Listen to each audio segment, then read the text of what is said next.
Have you noticed the restaurant business model is broken? I mean, if you're a restaurant goer, you've noticed that it's never been more expensive to dine out, and the experience has never been less, shall we say, enticing. The food and service is simply subpar in most restaurants these days.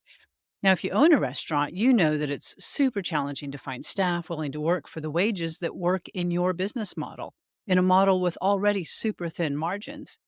If you're also the chef, you're probably working 100 hours a week just to make ends meet. Now, of course, there are plenty of exceptions, but I think we can all agree that the business has changed significantly since COVID, and I'm not sure it's coming back. And, there's not a harder way to make a living than in the restaurant business. A million variables must come together daily to make it all work. And if you're smart and you're efficient and you're lucky, your net margins are somewhere between 4 and 6%, if you're doing fast casual, for instance, and often not on huge revenue. Now, I know a thing or two about this subject because for 23 years, I toiled in the hospitality industry. I waited tables when I was young. I managed a number of restaurants. I owned a restaurant in Germany where I also learned how to cook.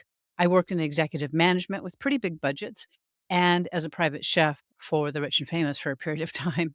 And I lived and breathed food and hospitality during those years. I loved it.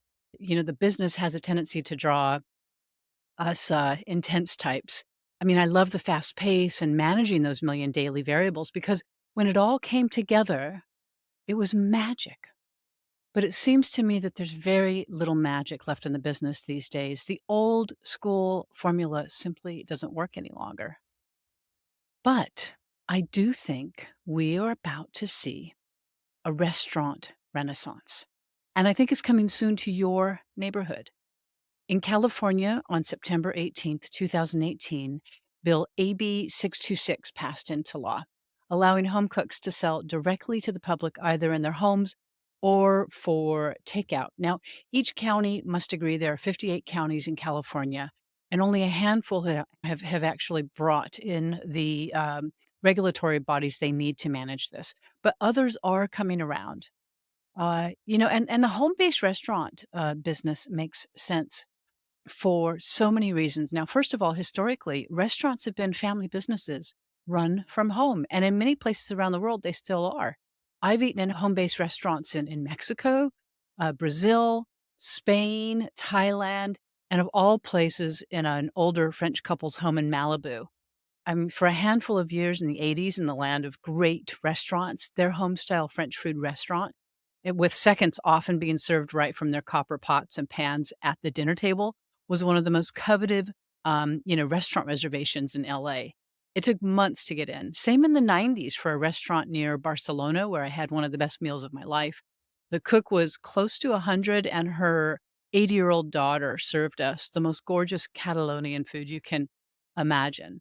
Anyway, my point is this: a home based restaurant is significantly easier to manage and can be integrated into the everyday life of its proprietor. Maybe a family member helps out, or a local mom whose kids can keep each other company during service, or even help out in some way.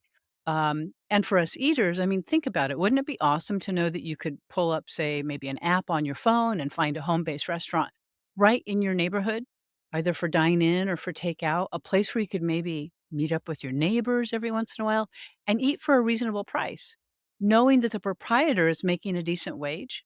In fact, if managed properly, net margins increase tenfold, going from 4 to 6% to 40 to 60%.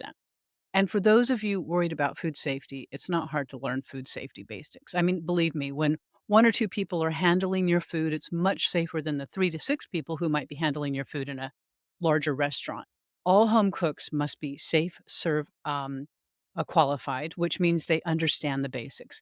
And let's face it, many of these home cooks have been cooking safely for their families for a very long time. You don't hear about kids getting sick because their mom poisoned them accidentally with her home cooking. Most food poisoning happens in commercial restaurants. Now, this is a very new movement and there's a lot to be sorted out, but it is coming soon to your neighborhood. And I really believe this is the future of the restaurant business, at least a large portion of it. I mean, there'll still be amazing restaurants, just not as many. For the everyday casual food that we all love, I think home restaurants make the most sense. And perhaps most importantly, for our purposes and for this discussion, It makes sense for those of us who love to cook, who love the alchemy and the craft and the incredible feeling of providing nourishment for the people we love and for our community while allowing us a way to earn a decent living. And for those with families, a way to earn a living while raising their kids by reuniting home and work. One of our nonprofit initiatives is to create training programs that help people do just this. If you're thinking about starting a home based restaurant or you have one, please get in touch. We'd love to hear from you and we'd love to share your story here on our pod. So, on that note, now it's time for the very first episode of our Reunite Home and Work podcast series. Over the next few months, we're going to be talking to people who are making a living while making home. And our very first guest is the very inspiring Nancy Chang. She is the proprietor of a home based nourishing and healing soup restaurant she calls Purpose and Hope. Uh, the origin story for her business is really touching. I mean, honestly, I think both Erin and I were a little teary eyed as she told her story. But then we got down to brass tacks. I mean, you can tell Nancy is a go getter. Her approach to starting her business was methodical and pragmatic. And although I'm sure she faces daily challenges, you can also tell she really, really loves what she's doing. And isn't that what life is all about?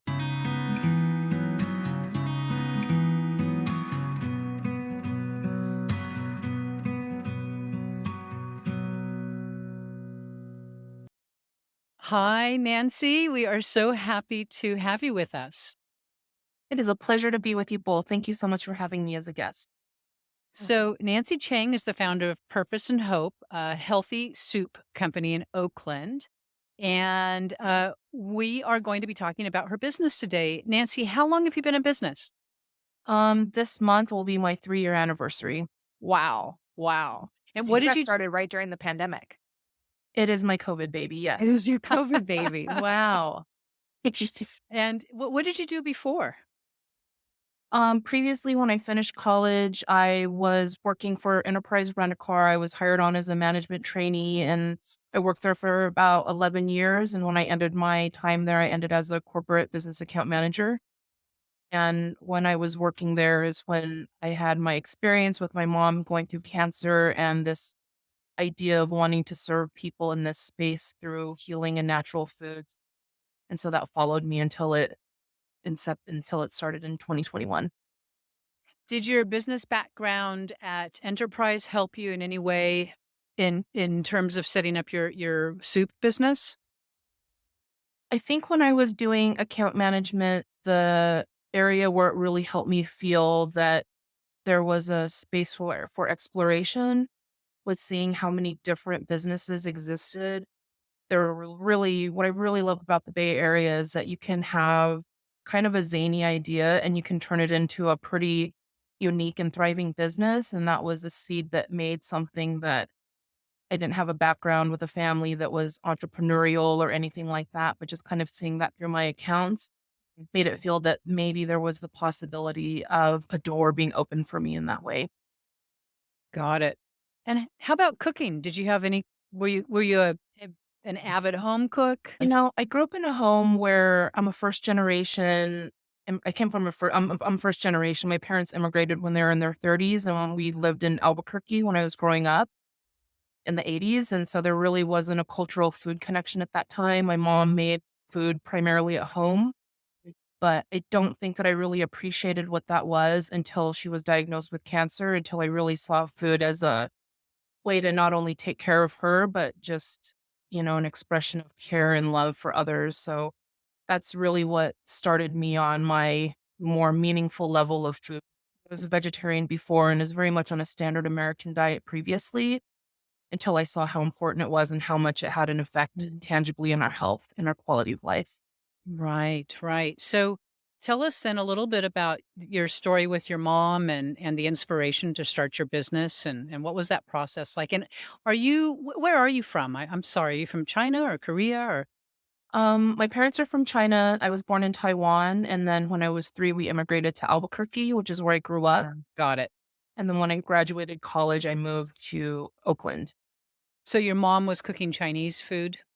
Yes, it was one Taiwan. of those very much, yeah, you know, kind of like I wish I had a Lunchable kind of childhoods. Um, but, I feel very grateful because now I feel so much better to eat cleaner and eat traditionally and things like that. Eating home cooked food, there's just something that just makes it feel more complete for Mhm. me, and I'm grateful that she gave me that gift. Yeah, I mean, you have such a rich cultural, food heritage, and, it's so interesting how so many first generation, children come to this country, immigrant children, and they're not proud of their cultural cuisine until they realize how much, more wise it is than the American sad diet. Yeah, I'm grateful for it now, Yeah, But it very, was very hard when grateful, you and were a kid. it Right. was, but, I'm glad that at least now we're moving into an era where it feels like there's more interest and there's more kind of like an inclusion for that instead of making it feel like it's an outlier. So, I'm grateful that, we as a society are moving in that area of appreciation more than like maybe like judgment. Yeah, Mhm. yeah. So, Nancy, then tell us a little bit more about your journey to starting your soup company, the inspiration, what was happening with your mom. Yeah, absolutely. So after I'd moved to the Bay Area, shortly after my mom was diagnosed with cancer, and then during her treatment cycles, I came back and forth to see her frequently through her treatments. During that time, each time I'd visit her, I could see her body change, and she stayed at the hospital quite a bit. And, whenever you're in that environment, you kind of start realizing things. I like how important it is for her to keep her weight up and things like that so she can move on to the next treatment cycle. And so, being in the hospital with her, each time they would bring her food, things like that, you could just see how difficult it was for her to eat to the point that they were just basically saying, like, just have the Ensure, and you could just see how hard that was for somebody that's fighting for their life. And then also, how difficult it is for them to do these regular things that help keep them healthy enough to go through, their protocols. And so there was a time when she had a friend that came to visit her who made a very beautiful, very thoughtful broth. And whenever she received it, it was something that she had said about, like, I'm so looking forward to eating this because I know it's going to be good for me. And that was the first time I kind of had that aha moment about how much having something as simple as food can be an encouragement, even a sense of empowerment for somebody that's going through that. And so that was a seed that was planted heavily inside of me where it first started really opening up like, we can use food as a way to, kind of integrate nutrition or integrate things that are thoughtful into her diet. Because if eating hospital food feels like a chore, maybe having something else will make her feel like there's um there's something of value there. And so Right. due to the type of cancer that she had, we ended up going to Houston for her to have a bone marrow transplant. And oftentimes when people travel for treatments, housing is a big concern. And a couple months after my parents were in Houston, they ended up winning a housing lottery, which allowed us to stay in a housing community that was just for the patients and their caretakers for this particular hospital. Wow. Yeah, and, even her oncologist there, I'd ask him, "What can I do for my mom?" And it was kind of like, just bring her to treatment, and for some reason, it just felt very incomplete, and it made me a little bit mad Yeah. on my inside, and, it just they had such great programs, but nutrition was just not one of those things, and because of the community that we stayed in, a lot of people are immunocompromised. A lot of people are in treatment all day. And so you'd see people kind of having like last resort food, like fast food or being really scared to eat out and Mm. things like that. And so something that kind of naturally occurred in that space was, like we started making food for our neighbors. We started making friends in that community and then we all started it just was something that just kind of naturally started to percolate. We'd make a little something here, we'd make a little extra, share it with a couple of our neighbors, and they eventually would do the same thing. And it really made me feel that even in the very vulnerable spaces, there's just places where you can find like deep generosity, hopefulness, unconditional love, a sense of community and understanding would just, after my mom had passed away, it just made me feel like this is a space where I would love to give back. I felt like it really took away a lot of that sense of fear around illness and death. It helped me confront it in a way where it's like we can give people an experience that makes life feel like well-rounded. Mhm. And this is where the name of your business comes from. I mean, it probably gave you a sense of purpose, by giving others hope. Yeah, yeah, there was a long explorative time there where I was way too scared, and plus, the amount of money it takes to start any kind of a business, let alone a food business, that it just didn't really feel possible, and through that journey of kind of, like, there was a time after my mom had passed away where I was making food for unhoused community in my neighborhood, seeing the value of those people, and, hopefully in the future I can bring all of these pieces together that make that sense of purpose and hope come together. It's kind of like a long view of what I'd like to see, but definitely the seed of it started with my mom's cancer journey. Mm, Mm, mm.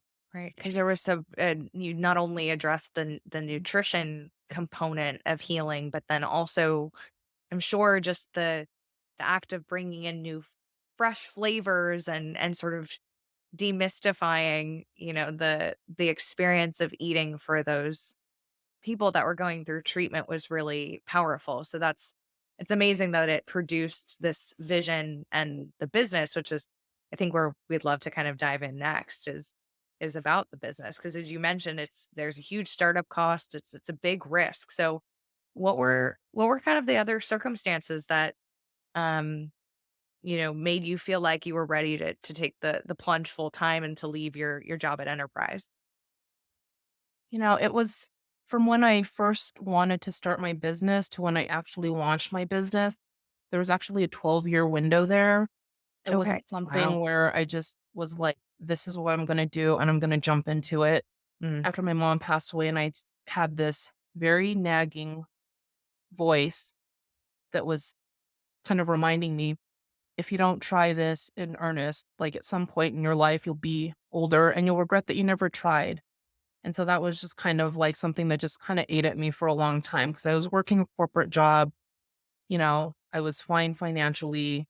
And, I also wasn't truly fulfilled. I think I probably stayed in my job longer than I should have. And so, after years of sitting on this idea, well, actually, after my mom passed away, I took a business planning class in San Mm. Francisco. After that, I went and took holistic nutrition classes Yeah. to try to just get more greater understanding on how to serve people with this idea.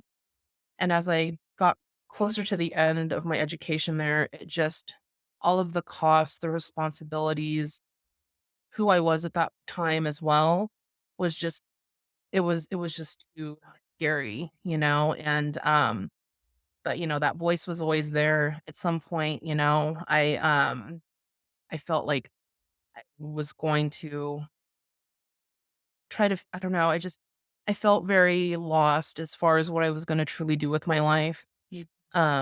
But, I just knew that I needed to try something else. I had a life coach at that time. She was like, "Just figure it out. There's other ways to make money," and I was like, "Okay, like, let's just do something that's different that allows me to have that spaciousness and control over my time so I can engage in things that were allowing me to learn about what it is I was actually trying to create." And Mm. so, after I left my job, I did Lyft. I worked at a restaurant in downtown Oakland, and, I did lots of volunteering. I took a lot of workshops. I took a lot of business classes, and, started, taking classes from people that were professionals in this field, and started gaining some relationships and being able to talk to people, getting insight, and just kind of gleaning ideas that just kinda helped me piece together what it is I was trying to do. And, I ended up taking a professional development class where we did it was a community service project. And, at first I came in with this big idea, like, I wanna, like, help people here and give them employment, opportunities, and Mm. do this with the business, which was kind of the core of what I do now. And my mentor at the time was like, If you could just make it really simple, if you could just pick one thing, let's build that project around it. Mm. And so I ended up doing a care package project where we interviewed people that were caretakers or patients themselves and made them like these big comfort baskets. We ended up donating it to the Women's Cancer Resource Center. And that was a really great experience. We crowdfunded for the first time. It was so scary, like asking for things for people. There's tons of imposter syndrome going nuts. But, I was able to complete that project and, it felt really good. It felt like there was just like a little drop in the bucket there. And then my mentor or our group leader at the time, after the project was over, he called me and he was like, "What are you doing with your life?" And I was like, "I'm not sure." And so he asked me again, if he could do anything in the world, what would it be?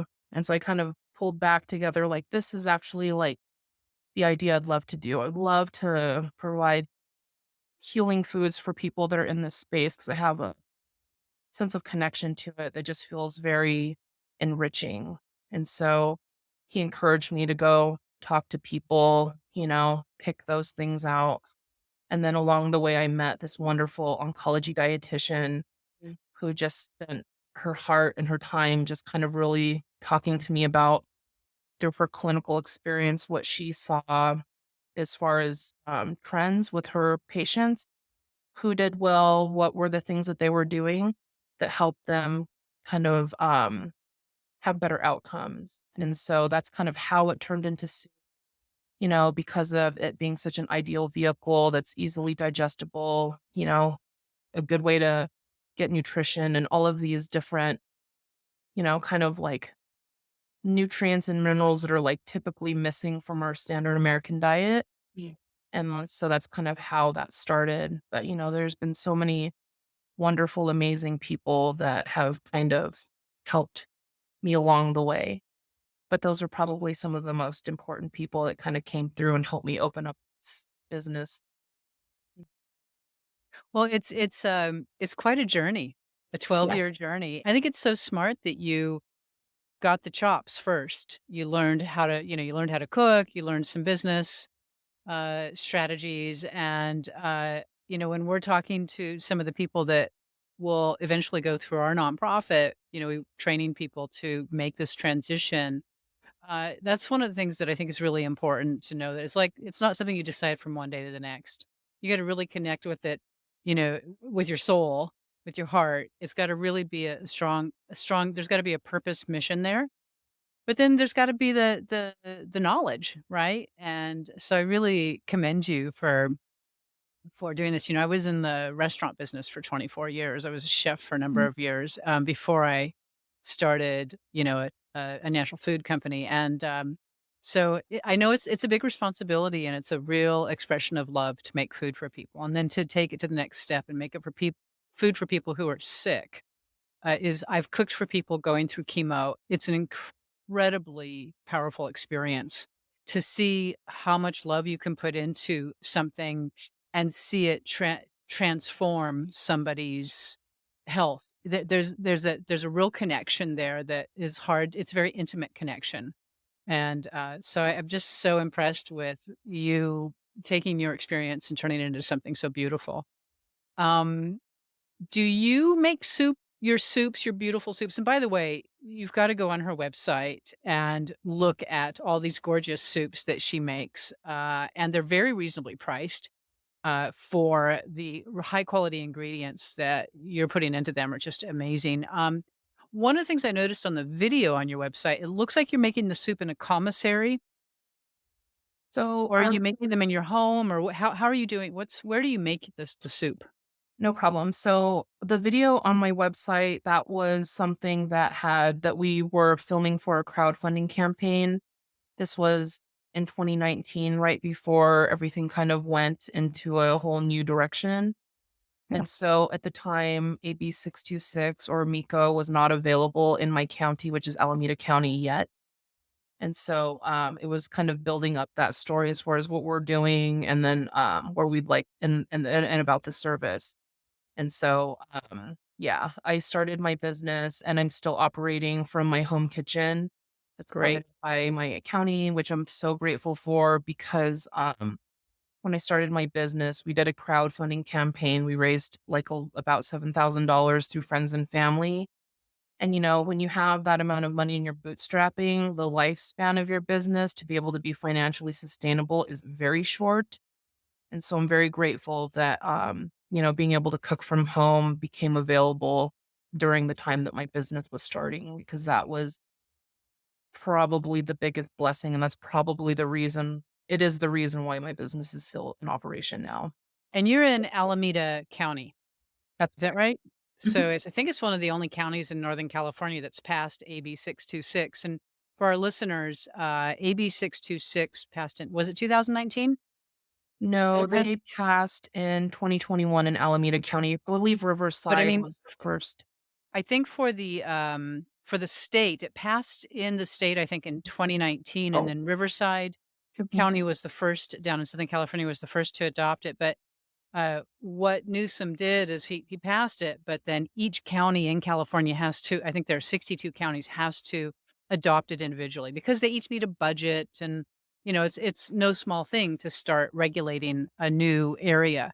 Yeah. And but these home restaurants, I think you can gross up to, is it $55,000 a Uh, year that Originally you it can grow? started at 50 and I believe they just raised it. Oh, good. Okay, Yeah. I need to check into that.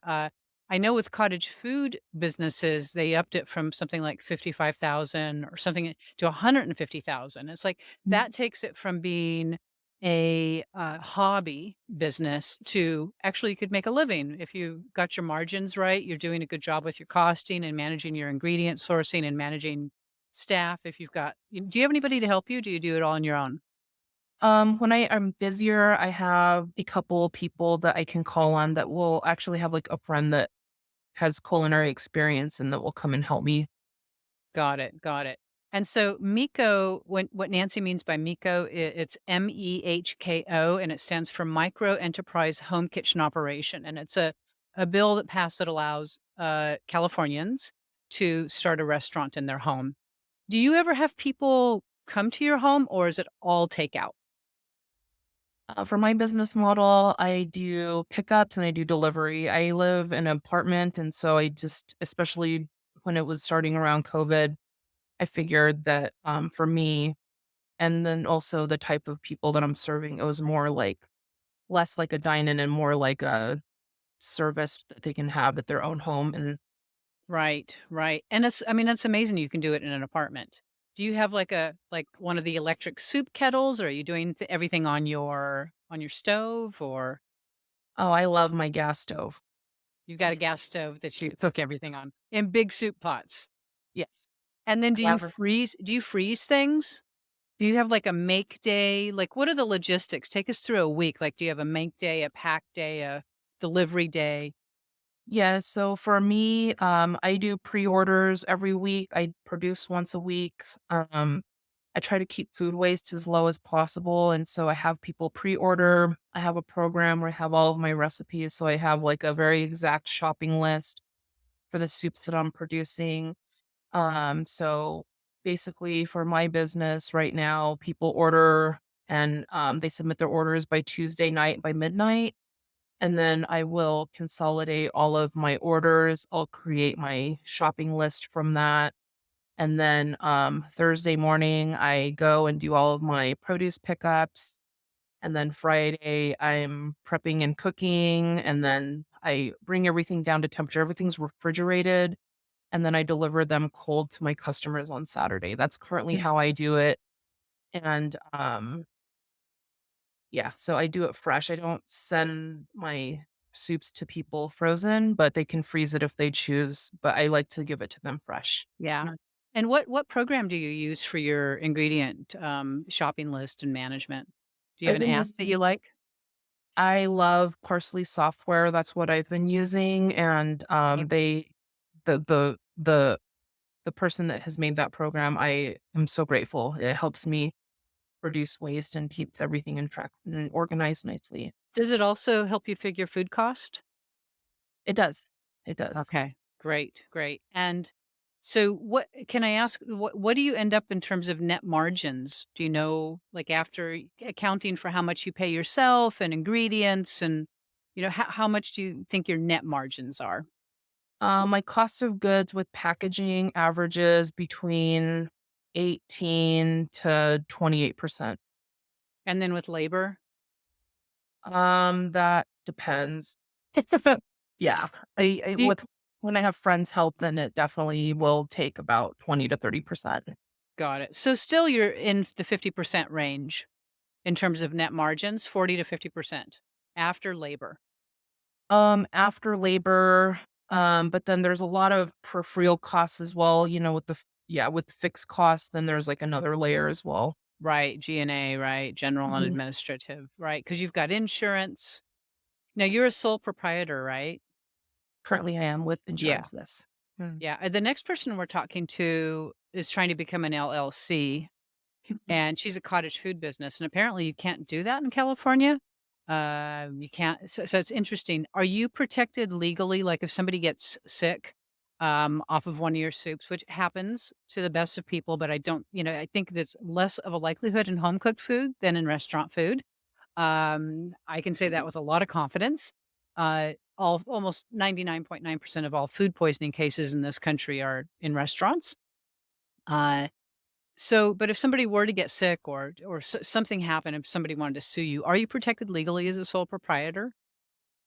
Do you have Um, insurance? Do you have like liability insurance? How does that work? I do have general business insurance for a food business. I have a $1,000,000 combined single limit policy for my business.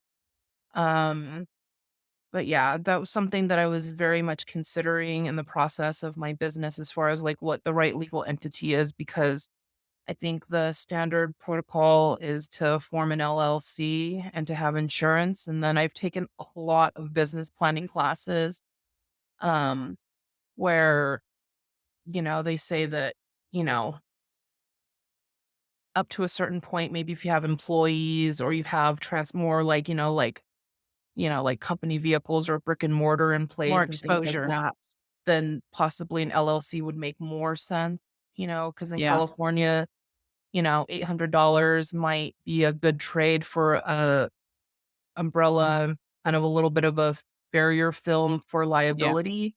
Yeah. But with some of the legal professionals that I've consulted with before, coming from like kind of a bootstrapped position, they say that, being a sole proprietor with a good insurance policy is likely somewhat equivalent until you have more responsibilities, Yeah. than to go higher, but Yeah. Yeah. $800 for me is still quite a large investment.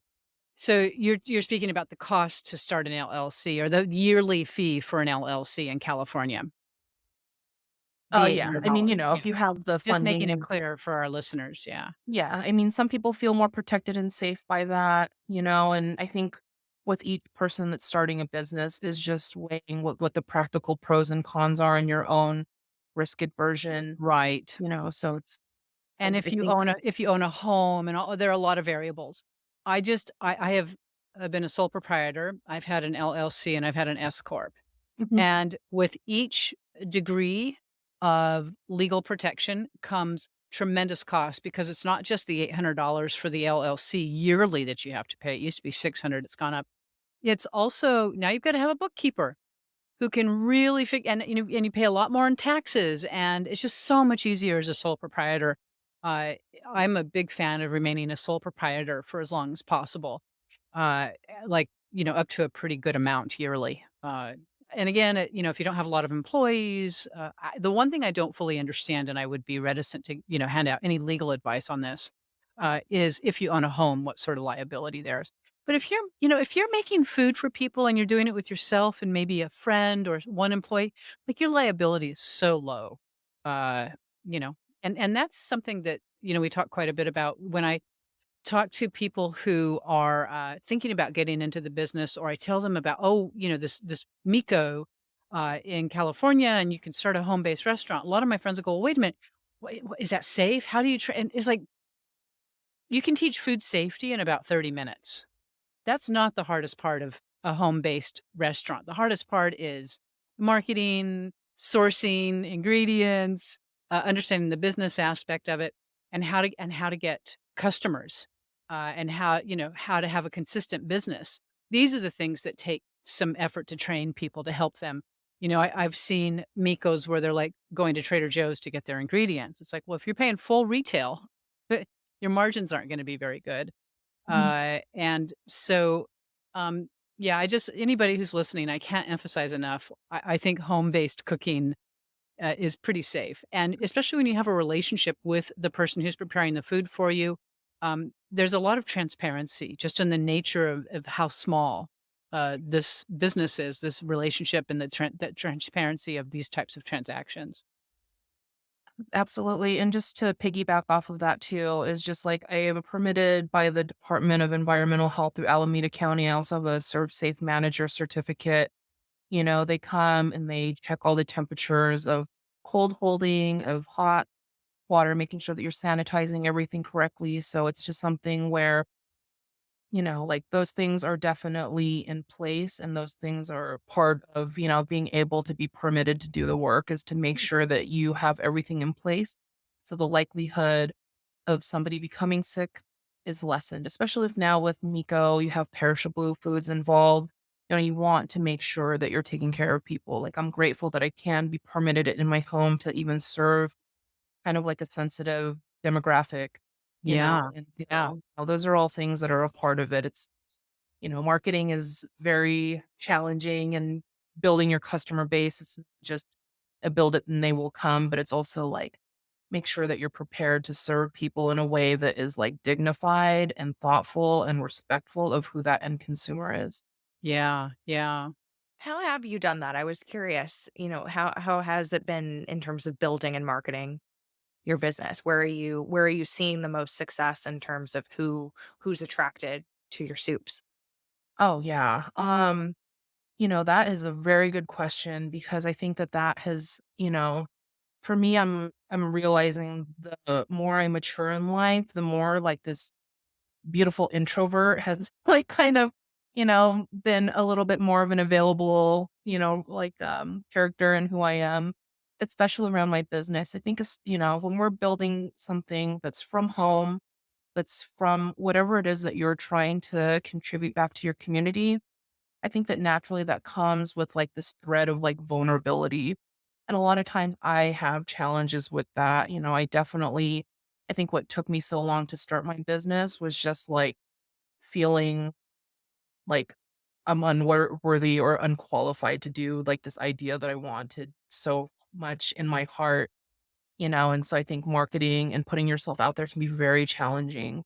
Mhm. Um, I think before I think a lot of times it's kind of realizing because some people really like it. Some people love doing Instagram. I don't. I only do it stuff for my business, Right. and so it's kind of realizing, what are the things that, on top of serving my customers, what are the things that I love doing? And what are the things that I really kind of have a challenge with? And digital marketing is one of those areas that I find very challenging. I've learned QuickBooks, I've learned some practical fundamentals, done a lot of like inner work to grow into the person that can show up for my business. Mhm. But, you know, yeah, I think, with marketing, the things that really made an impact for me was when I was first launching my business and Miko was just becoming available in Alameda County. I reached out to some of like our hyper local papers. Berkeley side decided, thank goodness, that they would feature my story. Mhm. That gave me a huge boost in awareness, like dream customers that, I could never have found otherwise through like, knocking on doors or like clinical outreach or any of those things. Like some of those things can be high investment in time and energy for very low reward, Mhm. and Yeah. so, finding avenues where your story or your work can be seen by people on a larger scale, Mhm. I think can be very helpful. It's been very helpful for me to have people find me instead of me always looking for other people. And then with my digital marketing, because it's not my zone of genius, I don't particularly enjoy it and it always makes me feel uncomfortable. I took a couple tries, but I found somebody that like helps me manage that for me. And for me, that feels like a good relationship. I'm happy to have that investment for that kind of help. And it Mhm. keeps everything kind of customer facing, fresh and updated and beautiful looking much more than I can do for myself. Mhm. And so when it comes to customer interactions, I love that. When it comes to reaching out to organizations and building relationships, I love that. When it comes to distilling that into some sort of like message for the world to see, I'm not that. Mhm. So, Yeah. finding Amazing. help where you particularly need it has been alleviating and it makes me feel safe and proud to share that with other people. Right. Yeah, and can you, with all of these services around the world, can you find people for a pretty low hourly rate, for instance, in India, to help you with that kind of thing? Or do they need to be local? I think that there's brilliant people everywhere in the world. I personally, I think for me, it depends on what the task is. Like, I love, create working with my friends. I love working with people that are local. I love working with people that, you know, are engaged and great. I've used people for like, back end website development help that are abroad. I've had people that help me write, like text for my website that were like a business planning classmate or, like I've had friends that love cooking. And if I have something going on, then, I'll have them come help me. So I think it's just kind of a variety as far as what feels appropriate.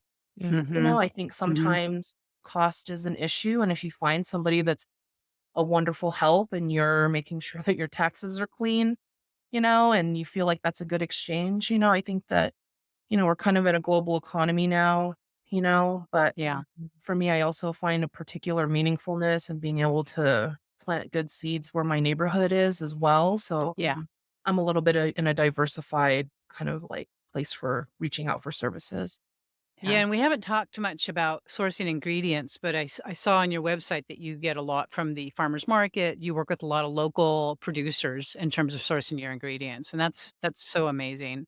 Um, are you uh do you have any challenges in terms of like defining home and work? Keeping those separate. I mean, that's one of the biggest challenges of doing anything from home. Uh, what would you say, somebody who's starting out, what are some of the rules or strategies that you use for yourself so that you know when to turn it off? Oh, that's a great question. I think for me, I have a pretty good routine as far as what needs to happen each day of the week because on top of my small business, I also work. And so it's just a very much a balancing act for me. I because of the nature of work that I do, and it's just something that I derive so much meaningfulness. There's just I feel like my life and my schedule is kind of built around my service. Mm. And I'm happy in that space too, because I feel that I found really worthwhile people and experiences through my work. Um, but I have my kitchen, I have like little back room that's just my purpose and hope inventory. I have a special refrigerator and freezer just for my business. I have my personal refrigerator. I have all of my soup pots, everything is there. And then I have my living space in my room. And I don't know. I think for me, it's just how I plan my schedule. It's not like I am sleeping with my spatulas, but I, but, it's just, I don't know. I for what I do, it's just I love my work so much, and it's more about what I can do around my life to sustain that work. Like, Mm. everything is kind of a compromise and sacrifice to serve the people that I care about. Yeah. I have that, and then I've also realized that it's unhealthy to have like a continuously exponential expectation of your work business to always go up, up, up, up, up. I think when I thought that that was what I was supposed to do, it became not a good life balance. And so, Mm. just realizing that, when you have your cycle and your responsibilities, to be impeccable with that, to show up for your customers and to do the work that you say you are, but also to have like that space away where you have your time to relax, have fun, not do work, because I think that those play off of each other. So, that's just kind of how I do it. I just everything is circled around my work, and then I have my fun time on the side. Yeah, got it. I have about 150 more questions for you, but it's probably time to bring this to an end. I would love to be able to talk to you again. I guess on a closing note, um, could you very briefly summarize what would you say was like the number one challenge and the biggest reward uh, of starting purpose and hope? Yeah, that's a great question. My number one challenge was myself because I think that, when something is new and unfamiliar, a lot of times we just freak ourselves out and then we put up this huge mirror and these huge expectations. And then you feel like this very small person that needs to do this huge thing. But I think it's a growing process. I realized that for me, like validating myself was based off of data points, like my personal experiences that made that feel like I could and it could be real. But Mm, sometimes it's just that daily action that reminds you, like, yeah, I can do this for this one person, or I can do this for these people. And then you kind of build into that. Mm, And so, it's just, yeah.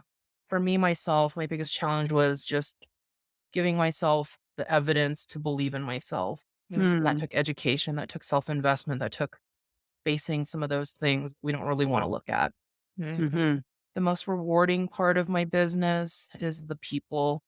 Like, I have worked corporate, and so I know what it's like to work with challenging personalities, and so my most challenging customer is, like, my best corporate customer. yeah. You know what I mean? Like, they have made it easy for me to, just be able to help people, and meet people where they are and do it with joy. Like, I love what I do so much. Like, it's just all of my customers, they're amazing people. And maybe it's because of the space that I chose to be in, but like sometimes people will write me or they'll share with me like the most amazing, most vulnerable, most personal letters.